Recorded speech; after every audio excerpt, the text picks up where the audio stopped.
ఏళ్లు పైబడిన బుచ్చయ్య చౌదరి గారు సైతం ఉసేన్ బోల్ట్తో సైతం పోటీకి సిద్ధపడ్డారు. వారు 100 మీటర్ల పరుగు పందెంలో పాల్గొంటారని, మైదానమంతా నవయువకుల్లా కలియదిరుగుతూ అందరికీ ప్రేరణాదాయకం అవుతారని చూస్తే కానీ నమ్మలేం. కొద్దిసేపట్లో మీరు విజువల్స్ చూస్తారు. Age is just a number అనే నానుడి అర్థం కావాలంటే ఈ క్రీడోత్సవాలు తిలకించి తీరవలసిందే. ఇప్పుడు గౌరవ సభ్యులు కొందరు సాంస్కృతిక కార్యక్రమాల్లో ఆహూతులను అబ్బురపరచబోతున్నారు.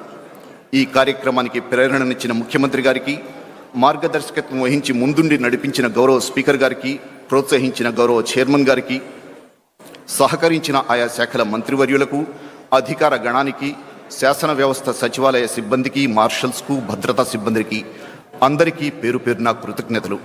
నేటి ఈ కార్యక్రమానికి విచ్చేసిన మీ అందరికీ శాసన వ్యవస్థ సచివాలయం తరపున స్వాగతం, సుస్వాగతం, నమస్కారం.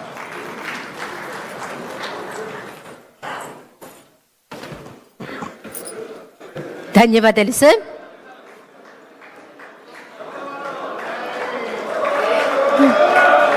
మనమంతా చూస్తున్నాం, ఎప్పుడా అని ఎదురు చూస్తున్నాం.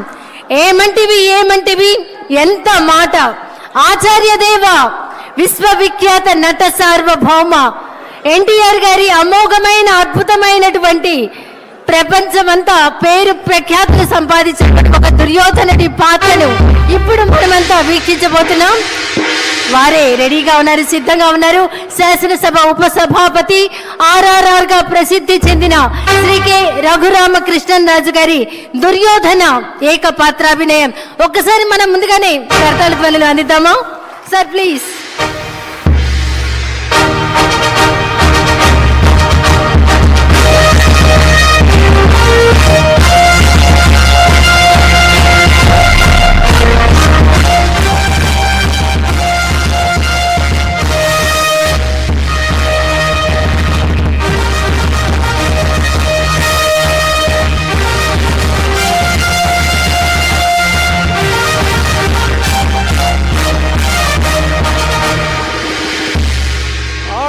ఆచార్య దేవ, ఏమంటివి జాతి నెపమన సోత శుద్ధులకిందు నిలువ అర్హత లేదందువా. ఎంత మాట! ఇది క్షాత్ర పరీక్షయే గాని క్షత్రియ పరీక్ష కాదే. కాకూడదు, ఇది కుల పరీక్షయే అందువా. నీ తండ్రి భరద్వాజుని సంభవం ఎట్టిది.